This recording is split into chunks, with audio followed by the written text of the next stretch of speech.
so that we can not just trust our government and the paid for propaganda that is the mainstream media is actually They very should. vital. Yeah. Oh All my right, Tiger, God, do you I'm have a sorry. final thought? And yeah, no, go ahead. Well, actually, sorry, hold on one second. I see Jake in the background there. Oh, okay, Jake. Yeah, I recognize you. I was like going to say I didn't recognize you, but I do. You are a new. Well, let's have some friend discourse. to me. Yes, thank you for coming up. Good, glad you're Absolutely. here. I love the concept. I'm Good. terrified by the eagerness to jump into what I think of as dangerous conspiracy theories. But you know what? No matter what we think, if we talk like this, we're going to arrive at a place of at least understanding. Right. I'm glad So, to see it. Jake, do you want to tell a little bit about your channel? And Donald actually introduced me to your channel. I know Donald through Rick Renstrom, and I've only seen your stream a few times, but I tend to agree with you when I've seen what you're speaking about. But I really like, because I think you're doing something similar in a way to what I'm doing here, trying to have a discourse and an open conversation and dialogue about the topics that are usually avoided. So Yeah. Go ahead. You want to tell a little bit about your channel? I think we agree with the main conspiracy theory of it all, which is whether it's a conscious plan or not, there are forces which are trying to get us to argue with each other. And that is what my channel is set against. I'm doing a number of shows that are meant to appeal to all kinds of different audiences. But basically, I just want us to get to a place where we're acknowledging that even if we have different plans, we do have the same goal, which is making a world that is safe and healthy and decent for us all, and where we have an opportunity to excel. I should say the name. It's What You Can Do, WYCD on YouTube. Thank you. Yeah, thank you. And actually, I'm not sure if anybody will be able to find that, so I'm going to find it and make sure we drop your link in the chat. But great, thank you, and thanks for coming up. So, do you have any comments about what we've been talking about so far? Oh yeah, there's a lot of statements being made that have no evidence to back them up, but they are, not a lot of evidence to back them up, but they're being said as though they're just fact. Like, well, we all know these were made in a lab. No, we don't. For the most part, I don't think anybody who is a professional in an industry that deals with any of these diseases, these SARS diseases, are going to say these are lab-made viruses. They are ancient viruses. Oh, I think we were speaking about the COVID-19 in specific. Well, SARS is, I see what Jake said. And sorry, it was me. You can call me out, man. Like I did. I was like mRNA, MERS, right? And I am no expert on that. I'm a software engineer. So you're correct. I shouldn't have said these were all lab made, but gain of function was admitted to. I don't want to draw the court. But yeah, we're messing around with this stuff in the CDC, right? They have anthrax in there and all that to study. That's what I was getting at. But is regardless it more of where nefarious? it came from, Yeah. You know, the vaccine was made by an administration I don't trust. But thank you. At the end of the day, it was, I mean, I don't. I think, I'm not trying to be inflammatory. I just literally, they're from the other side. I think the people who were in the Trump administration and are in the Trump administration are liars. I'm not asking you to agree with that. I'm just saying how much I doubted the decency of the people that made the vaccine. But it was thoroughly tested. It was as tested as with Trump. The vaccine for this? Yes. No. The disease didn't exist. Your distrust in the government. It started 2016. I don't know. I bet I haven't. No, God, no. You see what I'm saying? It's like I don't care who's up there. They're all awful. I'm just emphasizing how little reasons I had for trusting the vaccine. I had none, except that I think it was tested fairly. I think we've had it in millions of people now, and I think delusional. It even rolled out, there was people saying that there's going to be chips in it, or it's going to. There was already fun stories being written for the vaccine. No vaccine in history has ever hit the shelf without 10 years of testing. So you are delusional. The warp speed is where I'm like, nope. the warp speed is like one of the only compliments I can give earnestly to the Trump administration, because why was it done so quickly? No, It but was that's done so so quickly because it was a anti-science, like worldwide she pandemic said. that was not Oh, going man. away. Oh my God. And you're right. I'm going to have to There mute wasn't myself. Decker. it Thank you, wasn't JM, for sharing out it his link. wasn't Appreciate that. And thank you, Nick, for thank becoming you a very member. much. It was super quick how it was rolled out. It was in fact warp speed. But why does it take 10 years to test all these vaccines? For the safety of the So people we're people testing it don't on. die. Yes. It could be so we correct. don't end up In the with young test- college kids passing out on a football field from myocarditis after being 100% healthy just a month before the vaccine. We don't know that they were Good to see you, 100% V. healthy. We No, only this- know That was this actually completely exactly what was had reported by his parents Somebody and who the is coach. 20 years old myocarditis. should not be. You know what? You are delusional. Well, let's have continue warp- the No, dialogue. I'm we don't need stating to. We don't facts. need a Yeah, name call, but let's continue the dialogue. So you can have warp speed When I say testing we don't if you know that have he was that 100% many healthy. volunteers. If, like Indy said, like on what we've discussed, like people were hesitant because of the kind of coercion and the uncertainty around it. Warp speed would be great if everyone volunteered, right? Because then you could get 10 years of research done overnight because you have so many different variations to test against. They tested this thing in real time, and as a software engineer, we don't like F it, we'll do it live, we'll test right on production. Like, we don't do that.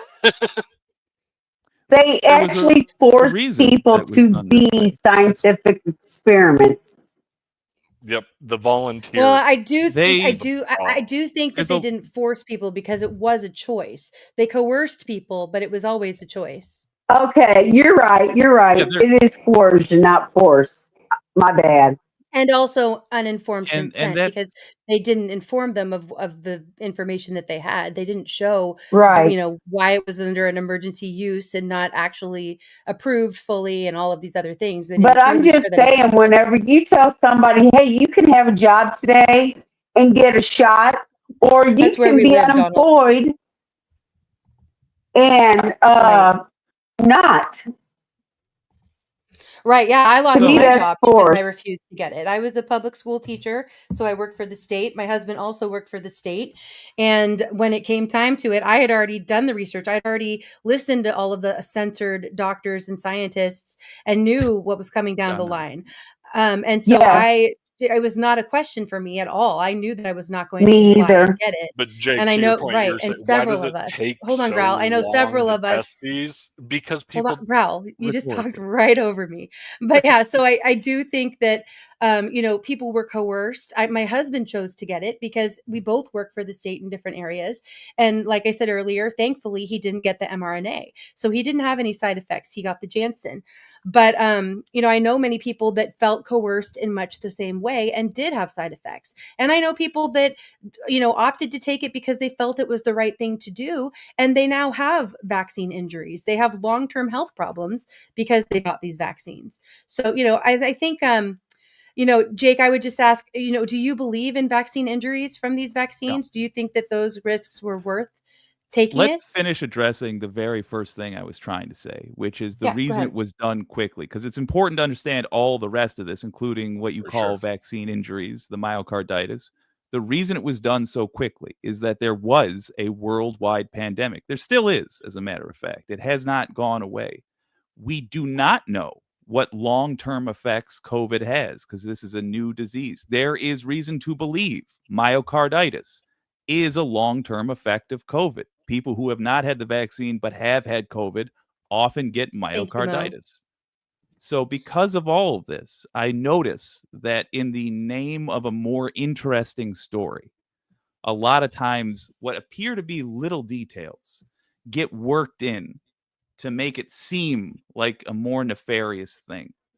And I think the end result of all this is that you're essentially doing PR for a disease. You're making it easier for the actual danger. Let me address something quickly.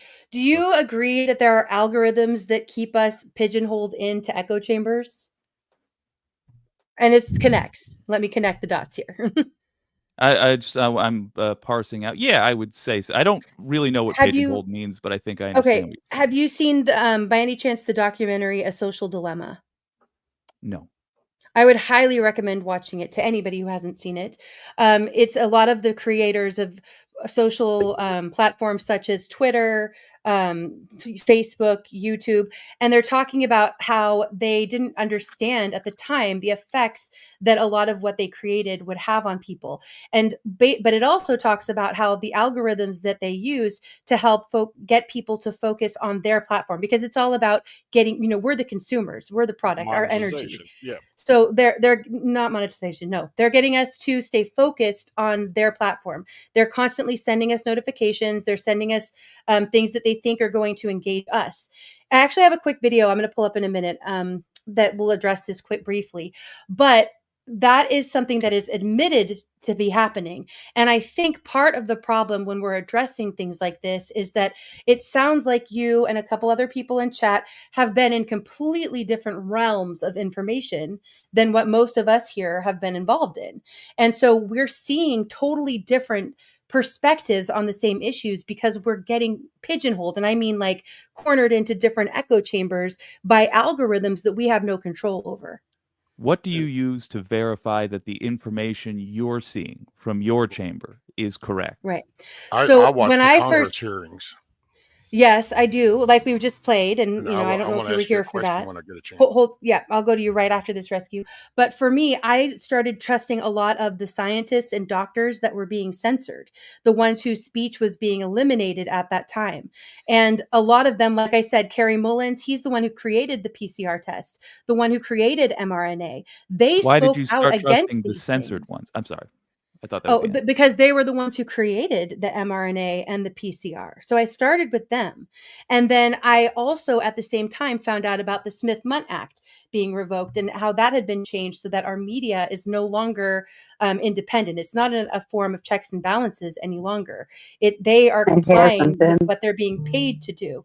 So I started questioning a lot of these things all at the same time. And for me, I had never been political. I had always, I was not in any way an anti-vaxxer. I had 2 very young children who I had following the vaccine schedule. I had followed the vaccine schedule myself. Up until this, when I started questioning all of these things, it was like a floodgates that opened for me. And I know that that was true for a lot of people in some senses because they pushed so hard. When I saw them pushing, I don't know. I can't tell all my story right now. It'll take too much time. But I live near Seattle. And so I was very much keeping an eye on live streamers who were boots on the ground. And it was the first time I'd been following live streamers at the Chop and the Chaz when all of that was going on with the George Floyd riots and the Occupy protest, all of that. And what I saw that was happening in real time. Sorry, we got to correct the record. They were not George Floyd riots. There was peaceful protests. No, they were right. Like I said, hold on. Let me finish my thought though. When I was watching those things, hold on. You were in Seattle? I won't have you disparage them, and I know you weren't there. You were in Seattle? No, I was in Detroit. Okay, so I'm speaking specifically about Seattle. When I was watching people who were part of that movement, who were there live streaming what they were seeing, and I was watching it around the clock as much as possible because it was right down the road from me and I was very invested in it. So when I was watching all of that, and then when I saw what they were putting on the news that completely left out a lot of the details, they were in no way peaceful. During the day, sure, it was like a street fair. At night, they were not peaceful. There were murders that were never reported, never solved. Some that were reported were never solved. There were rapes. There were children that were taken. Did you see the murders? Yes. How do you know there were murders that were never reported? So you saw them. I saw them. I did in St. Louis. So wait a minute. Indy and Tiger both witnessed murders. Did you go to the police? Witnessed. Yes, I did. I contacted the police right across the street from my house. Hold on, Tiger. I saw. I reported. You're good. You're good. I saw a child that was taken while a woman was raped, and I saw one of the murders of a trans man who was killed. That was not. It was touched on briefly in side notes. It didn't fit their agenda. It was a black trans man that was murdered in the CHOP, and that didn't make the news. The 2 boys that were murdered, I did watch. I didn't see them actually get murdered. I'd heard the kill shot, and I saw on several live streams what was happening during that time.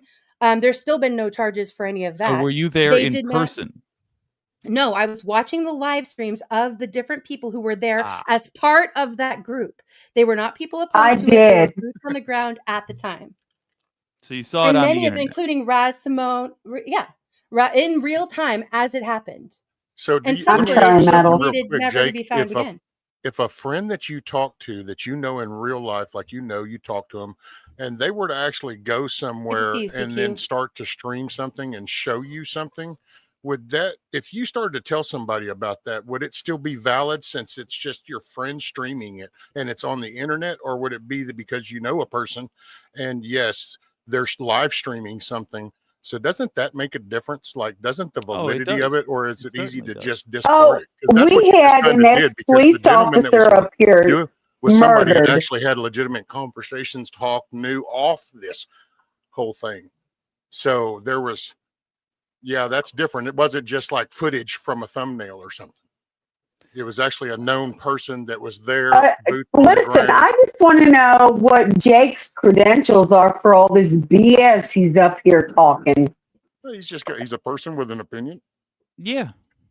Yeah, that's what I mean. I think a lot of it is coming because we see different news. We see different information. We're coming from different perspectives because of what we're fed through the algorithms. So I will also I'm going to pull up that video in a minute. Keep going. To add one more thing onto that, we are seeing different things, and we're also being different levels of critical with the information we're receiving. You perceive it. Some of us. That's why I wanted. Some of us actually see it, and then there's you. So. Because that's why I asked you, like, have you watched some of the hearings, the actual congressional hearings where they've like it's now known gain of function was in the works and that this is like, there's details of this. Like, are you aware of any of that? Because yes, I'm not sure I have been watching if you are or intentionally not. So I'm the just trying deeply to figure conservative representatives. Largely, but the witnesses. So you think the witnesses lie just because it's a conservative that's sitting in the chair spot? So those witnesses will lie. So did they lie during the Democratic seat, or is it only a one-sided? Is this a party? Well, you asked a question and then asked another question because you another one answer. Yeah. And then another one. So I actually haven't gotten to respond to any of them, and I don't recall. Well, there's three. I'm sorry. I'll let you. It's okay. Got all three. It's all. But the short answer is, I think basically the people who are washing the news for you are putting a layer over everything to match up a story. I think the Republican politicians and Democrat politicians, in their own way, are playing along to try to con you guys, pretty much, and me. But I think we've all been successfully conned. And to what Tiger was saying earlier, I mean, she's failing to mention her own blind spots, but she's not wrong about mine. I think, yes, exactly what likewise, Tiger was saying. Though, I don't see some of the ways I'm wrong. Well, I'm asking what about the congressional stuff is because, like, they've literally had testimony from the actual developer of the mRNA go up there and talk. So, I mean, these aren't conservative witnesses. I'd love to watch the testimony and have us like listen to what they're saying together. Well, you can go back and watch the beginning of the stream. You can see. I missed that. Oh shoot. You need to put your own work in. I mean, that's if you're going to be really unbiased, then maybe you ought to go approach it in an unbiased viewpoint and look it up instead of being fed information that you're just going to discard anyway, like it's bad food. So maybe if you were to put work, I want you to tell me. It'll actually have different meaning when you actually have your own awakening moment when you read something and watch it and you go, wait a minute, that's not what I've been telling people all this bullshit. So, hey, it can be a good wake-up call. I mean, I think that if I watch it on my lonesome, I'm going to come up with the same opinions that I had in the past, and they'll seem like they're correct to me. If any of you want to join one, you're welcome in the future. I had to go collect myself for a minute because I was really getting ticked. But I will tell you this. I work in nursing. I literally, in the facility I work in, we had one death, that was directly correlated to COVID. We had 5 that were directly correlated, I'm getting upset again, to the shot. This is what we do, Nick. Glad you're the here. COVID vaccine? Yes, sir. And how did they die as a result of the COVID vaccine? What happened to these people? They literally got the shot, and within 48 hours, 5 people died. For no other reason. There was no other viable reason. Right. So have you not seen the videos of the people dropping dead right after taking it? Have you not seen those, Jake? Yeah, I have seen videos of that. I've not Yeah, seen but any I'm sure that's debunked, but yeah. To you. You think you've seen those debunked, did you say, Jake? I've only seen ones that were debunked. Eventually. See, I've never seen. They weren't I've debunked. never Well, I lived it. I lived it. So no, they weren't debunked. If you go back and watch Jake, hold on. If you go back and watch the beginning of this stream, you'll see a lot of comments of people who lost family members right after getting the vaccines. I'm in a group of people on Facebook who are vaccine widows, and they all share that they had this. Not all, most of them share that they had the same protocols that were followed. Those were Fauci's protocols that were put in place once they were tested positive. So that's not even just about the vaccine. It was also the protocols and the testing that were put in place. Missed the point that Tiger made, and it's happening again. So Tiger said they came into the hospital, got a vaccine shot. No, it ain't a hospital. It's a nursing facility. Excuse me. Get your facts straight, please. Sure. They came into the nursing facility. They lived there. They didn't come there. They lived there.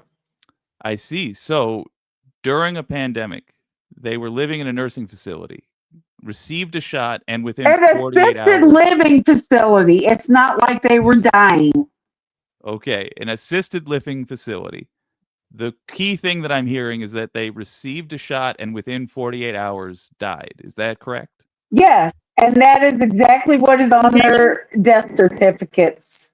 Many also passed away within the first week, and they weren't considered vaccinated until after a full week. Well, did you know that the information? Crucial thing, because we're not approaching the point here, and this is the only thing that matters. Okay, let's talk all property like you know what the hell you're talking about. Again, so you just said that it's on their death certificate? Yes, sir. Their cause of death? They died as a direct result of a vaccine. That I'm sorry to say this right to your face like this, but I don't think that's true, and I would love to be proven wrong. Is there any way I don't care what you think is true. You know what? I know. Look it up. Pretty an egotistical ass Jake, statement, I must say. You just kind of come out without knowing anybody, and you're just like, you know what? You're lying. Well, okay. Because you're dressing up in whatever word salad, but that's the definition. And I'm going to pull up this video. Hold on, I'm going to pull up this video. Jake, my email, I will put in the private chat. I would love for you to email me so that I can send you a lot of information, because I've been doing this now, like many of us, for 5 years. This video is a quick video. This is a comedian. It's actually someone I know personally, not anymore really, but someone I grew up with. His name is Jeff Dye. He's hilarious. But on top of that, like many comedians, he's using his voice to speak truths. And this is something that he's sharing that has to do with the echo chambers I was talking about earlier. Please, if you're on panel, go ahead and mute while we play this. Thanks. Echo chambers used to be groups of people. Now you have your own personal echo chamber between you and your phone. Nowadays, we're only hanging out with people that have the same beliefs as us. That's strange. I don't know when that started. I think the internet probably. Because like the algorithm only sends me what I want to see. So what I want to see is home runs, boobs, dogs. So I'm in my own little perfect personal Jeff Dye echo chamber. So I'm walking around going, isn't life beautiful? Right? Because I've created this algorithm that makes me go, the internet's great. Whereas if you click on a video where a police officer is assaulting a black teenager, now the algorithm learns that's what this guy wants to see. Yep. So now you're getting hundreds of videos a day of like whatever your algorithm and you have set up. You click on a video of a girl that's, you know, super and it's her OnlyFans and blah, blah, blah. Now the algorithm goes, this is what he likes. And so you start sending you all these OnlyFans girls, and then you start to lose humanity in women, and you're like, all women are who are just on the computer trying to sell their bodies. And it's just because the algorithm is feeding you what it thinks you want. And then what happens is you got OnlyFans guy, you got home runs and dog guy, and you got the social justice guy. And we all might be right. We all might be a little wrong, but we're all going, how do you not see what I'm seeing? And so every day you wake up and go, how could you not understand what the world is like? And you're like, I only know what My echo chamber is. Okay, so like I said, I think that we're seeing evidence of that right here because Jake, like I said, when I've been over to your stream, a lot of the point, Jake's format, at least when I've seen it, Jake, is that he is up on panel by himself and he posts kind of a statement, and those who disagree, he invites up to come up and kind of have debate with you. And so when I've been there, almost everything you've said, I've agreed with. So I see that we have a lot of common ground, and that's what I like to try to find is our common ground. But I do think that it's probably a case of us not having the same information and the same input. And so we're not getting the same output on how we're seeing things. Right. I think it's worth chewing over. I'll give it some thought. Thank you for the conversation, though. I'll check back in. Well, look, Jake, I know I've been a little bit hateful. I'm sorry to talk over you. But I know I've been a little bit on the hateful side. But unless you've experienced this stuff, you don't know. So you need to listen to people who have actually been in the trenches and witnessed stuff. And I've under-egged it, but I would say I've experienced. Well, we'll talk more, but I do want to say the thing I'm noticing. No, so what have you experienced? Have you watched people die from this? Yeah, I mean, literally, yeah. But from COVID or the vaccine, it seems like even though we disagree about generally what's happening, we do have the same goal. We're both passionate about this because we're concerned about people dying needlessly. I can work with that. Yes, I am. We'll eventually figure out whose information is correct. If it ends up being yours, great. That's less work for me to do. But I would, I look forward to working with you guys in the form of conversations. Thank you for having me. Yeah, thanks for coming up. I appreciate you being here. And yes, I know, this is something, and that often happens here where people get heated. We try to keep things as respectful as possible, but obviously, and I'm sure this, I would guess, happens at yours too, Jake. People get passionate about these things because they are topics that are so, they have been made to be so divisive. And I really do think that the powers that be, or that should not be, are trying to divide and conquer us in the long term. That's a whole nother rabbit hole we can go through another time. But I do think that it's about divide and conquer. And so I'm glad that you were here and that we could have these conversations. And thanks to everybody who's here. See you. Thank you. Yeah. All right. Hey, Heavy D, thanks for coming up. Hey, how you guys doing, man? I'm doing good. How are you? Hey, what's up? I'm doing good. Yeah. How about we do come to a compromise? How about I say this and see if we can all agree. I do agree in personal autonomy. Nobody should be forced to get the vax, right? Right. Okay. Right. That's fine. That's fine with me. I agree with that. Okay, right. And so my point is, okay, if you don't want to get the vax, then that's fine. You shouldn't be forced to get it. And I don't believe anybody was actually forced at gunpoint to take the vax. That's how not at gunpoint. No, they were forced at livelihood. Well, there were actually cases also, not as many here in the States, I don't think, as in other countries rather, but there were cases of people that were forced either because they were deemed mentally unfit or for other health reasons. They had some